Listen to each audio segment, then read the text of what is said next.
Do you have a roadmap built out plan for retirement? And if you've got one, have you implemented the plan? If not, you want to listen to this episode. We hope you've been enjoying all the episodes from Secure Your Retirement. If you'd like to keep learning and receiving these episodes, hit the subscribe button and the bell so you receive alerts when they come out. We've helped thousands of listeners get on the path to securing their retirement. Now it's your turn. Let's dive in.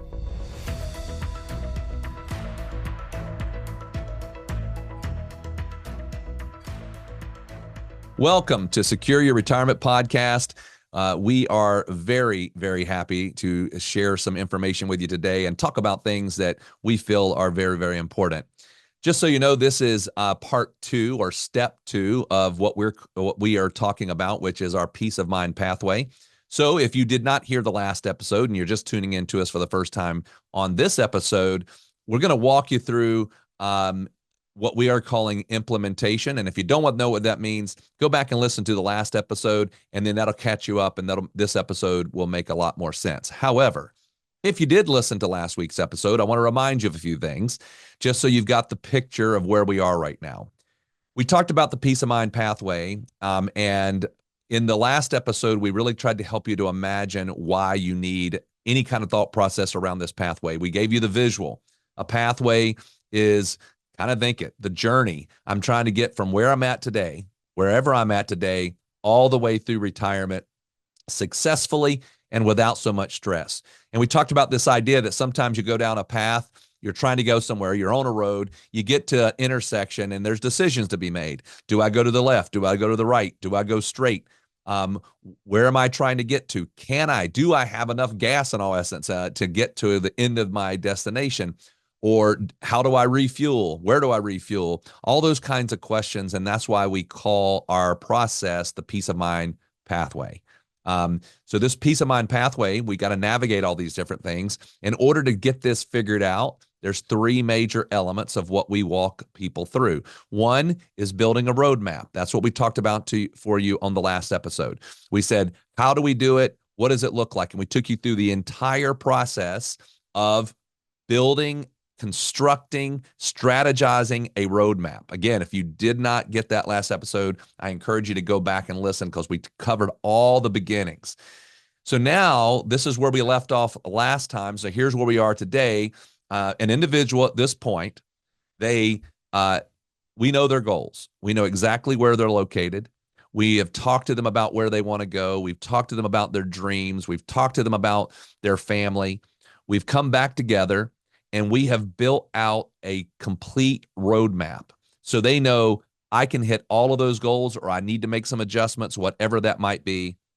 And then we came back and we had built out some preliminary strategies that says, here are some things that we need to think through and that we might be able to employ to make all this work. So all of that's been accomplished at this point. And now imagine you're here and we've got, you're sitting in front of us and you go, guys, I love what I'm seeing. This all looks good. I'd like to work with you. We now got the next phase, which is implementation.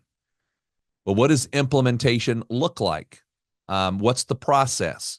So Merce, if you want to kind of open us up and take us through really kind of how this is going to look if somebody's in this phase of the going down the pathway. Yeah. So implementation is getting the ball moving, right? We've taken a bunch of time to understand you and we've taken a bunch of time to propose strategies and everything like that. Implementation is exactly that. Now we are deciding to move forward. At this point, you're agreeing to start a relationship, or we are agreeing to start a relationship together.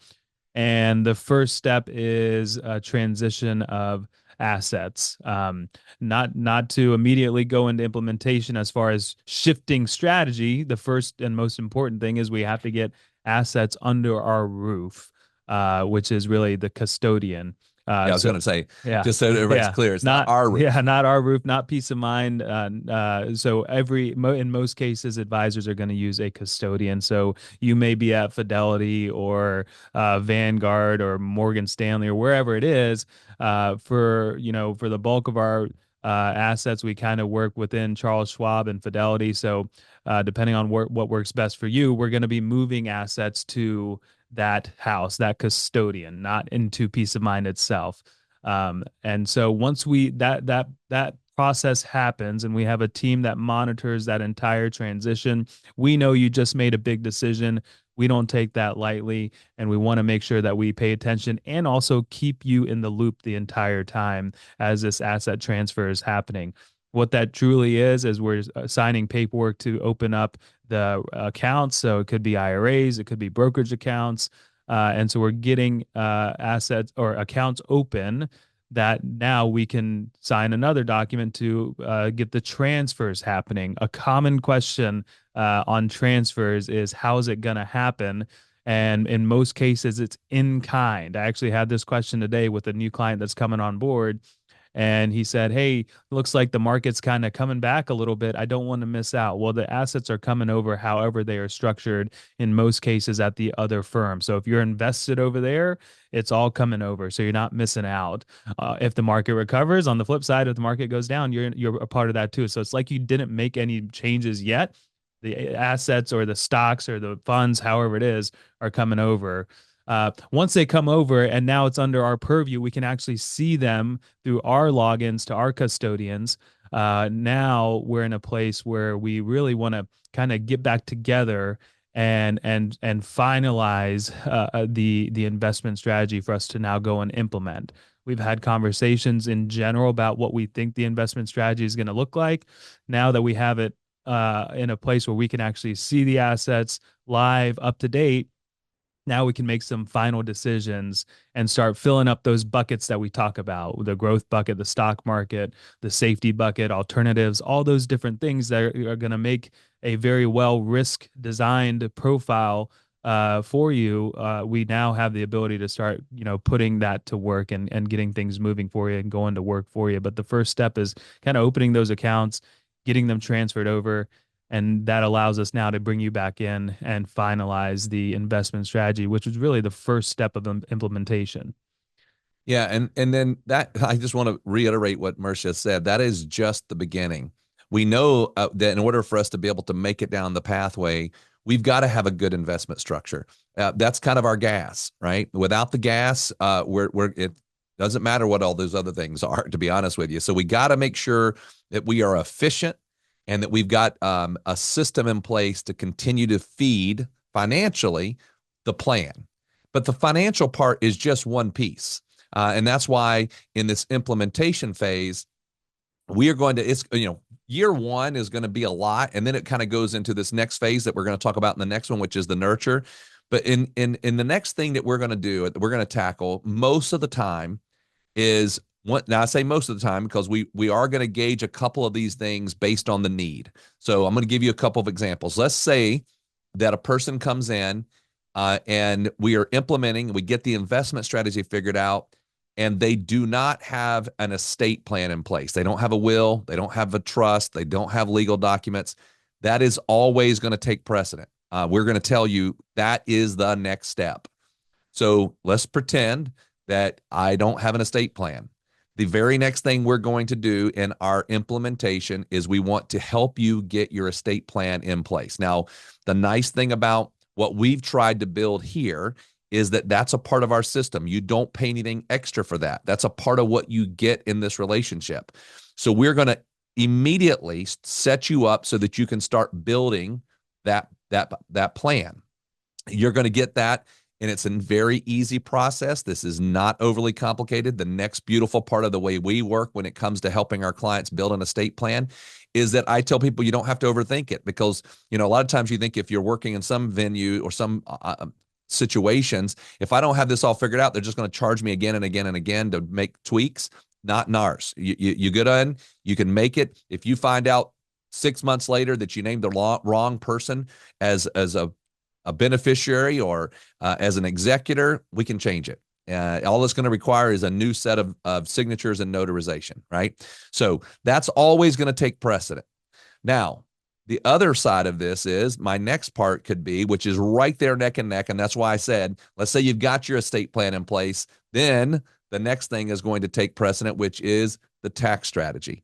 So We think taxes are extremely important. We think that requires a lot because it can be one of the most expensive things in a retirement. And so I want to make sure that I've got a good tax strategy in place. And when I say tax strategy, that is a before December 31st deal. After December 31st, it's just basically dealing with what's already done. So we have an in-house enrolled agent. Her main focus in this area is to help you determine, are there things you can do today that can help you long-term save in taxes?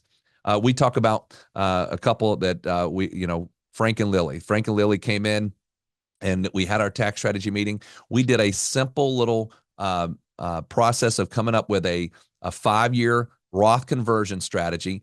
We looked at all of the variables, but the projection over their lifetime in retirement, just that one tweak we did was going to save them over $300,000 in taxes. Think about it. That's a pretty big deal when it comes to retirement plan.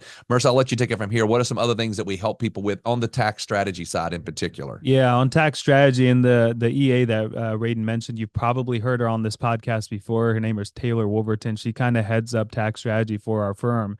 And she's coming up with some pretty cool ideas just based on your situation. So Roth conversions are a hot topic. People are concerned about where taxation is going. People want to leave money behind in the most easiest way to inherit, which is tax free. That's what Roth conversions are all about. But outside of that, it could be as simple as, I say simple, but it's pretty complex for most people, is kind of understanding, hey, if I'm going to take money, how am I going to be taxed? How do I get my withholdings in line so I'm not surprised come April 15th the following year that I didn't withhold enough or I didn't pay enough tax along the way? Our tax team is going to hone in on that so that every withdrawal is taken care of from a tax perspective. Charitable giving is another big common one. There's a couple major ways that charitable giving can be done more efficiently depending on your situation. Some people just write a check to the charity out of their checking account. That works, but is it maximizing our deductions? And in most cases, it's not. So there's two that apply. We've done podcasts on them as well: qualified charitable distributions and also donor advised funds. Those are two of the more common ones that we are utilizing and talking about and seeing, does it make sense? What's the true dollar value savings here? And tax strategy, the thing about it is it goes on year over year over year, because the way we withdraw could be changing from year to year. Tax law can change. We know that very well. And so we want to be making sure that we're paying attention to that. Another big piece of implementation, then after we've hit those higher priority topics like getting the investment strategy in line, making sure the estate plan is there, tax strategy. Another big piece is thinking a little bit through healthcare as far as where we are today for healthcare. So if you are approaching Medicare age, there's important things that we need to think about. So typically we're setting you up with Sean, who has also been on this podcast, just to get more educated around what Medicare is going to look like for you and some of the decisions you're going to have to make around parts, A, B, C, D, and the list goes on there. And if you're retiring early, Sean helps you think through what medical is going to cost from the private insurance side and how that all works. And we also make sure we put that in the plan from cost estimates. And then a future conversation or a future worry of a lot of people is, what if I have long-term care issues, right? Mom and dad, when it had long-term care issues, then they didn't have insurance, and it kind of exhausted their assets, right? That's a scenario we don't want to be in, or being a burden on our kids is a phrase that we hear all the time. So how much risk do we want to cover from the perspective of long-term care insurance? That space has evolved considerably. It's way more attractive than it was, say, 5 years ago. Rates are really good right now. So those conversations are being had with clients. Again, it's not the high priority, but it's something that we do want to try to accomplish within that first year to see, do we even want insurance, and how much insurance do we want? So those are some of the key steps when it comes to implementation, and it doesn't happen overnight. So in our first year together, we are meeting rather frequently because we want to make sure implementation is done right and to your expectations so that we start off on the best foot possible. All right. So now you might have a couple of questions you're thinking about as you hear this, because it might feel, I don't know, a certain way when you hear all these different things. So here's a common question. How long does this whole thing take? Implementation. So Merce, how long does it take? Yeah, yeah. So implementation, it takes a little bit of time, and that's by design. We are a firm that believes in taking baby steps so we can make good decisions on each individual subject as we educate around them. So just think from the perspective of, hey, let's work together, right? We've all decided the actual asset transition from wherever you are to wherever we're moving it to takes typically about 7 to 10 business days. A lot of times we can move things electronically to get accounts opened and transferred. There's some assets that we will utilize that take a little bit longer, that may take 2 to 3 months before they're fully transitioned as part of the investment strategy. We're getting back together typically when the investment strategy is done and implemented. We're getting back together to make sure you can see that right around day 45 or so, that you've got your logins, you understand what you're looking at. We give you a one-page plan of, here's my bucket system, here's my investment strategy in a nutshell. And then we go on to the next high priority issue. So if you don't have that estate plan in place, we get that rolling for you. And if you already have that in place, but you need updates, we table that and let's talk tax strategy. And we do the updates on the estate plan later. So all in all, the whole process, the beginning process, takes a few months. And then we start to kind of chip away at the things that are still important, but less of a priority throughout the remainder of the year. And we do this on purpose. We want to be very thoughtful about your roadmap and putting that into action. And we want to also make sure that everyone at the table kind of fully understands how this all works, why we're doing what we're doing, and also the expectations on both sides. All right. Another question that people ask is, can I change my situation or can I change my decisions or change my routing? And the answer to that is absolutely. It's very, very flexible. We always tell people, look, we're building a plan and building a roadmap that's a sometimes 30-year roadmap. There's no way you're going to make every decision based on the next 30 years today. We want to make sure that we're headed in the right direction, but there's going to be things that we're going to need to tweak. And that leads us right to the next episode that we're about to have. And it's the next phase of going down this pathway. Just a recap, we built the roadmap, we designed the roadmap, we went through all those things. Now we've implemented a lot of these different elements, and now we've got this third one, which is called nurture. I want to nurture this plan. I've worked hard to put together, I've worked hard to implement it. I want to take care of it. So in the next episode, we're going to walk you through what that looks like to nurture the plan. So I hope that you'll hang with us and come back on for the next episode. If you have questions, though, at any time, always feel free to reach out to us. You can go to our website, top right-hand corner, click on schedule a call. Our calendar comes right up, and we are more than happy to hop on a phone call, talk to you about anything you'd like to talk about in these topics. We certainly find it a privilege to do so. We hope you have a great week. We cannot wait to tell you about the Nurture Plan next week. We hope you have enjoyed this episode of Secure Your Retirement. If you would like to learn more, we have actually created an online course called 3 Keys to Secure Your Retirement. This video course helps you to think through all the different steps as you get ready to plan for and live throughout retirement. You can access this by going to our website, pomwealth.net. In addition, you can also subscribe below to our podcast called Secure Your Retirement. For more retirement tips, check out these videos. Also, if you find them valuable, please subscribe to our YouTube channel and give us a like.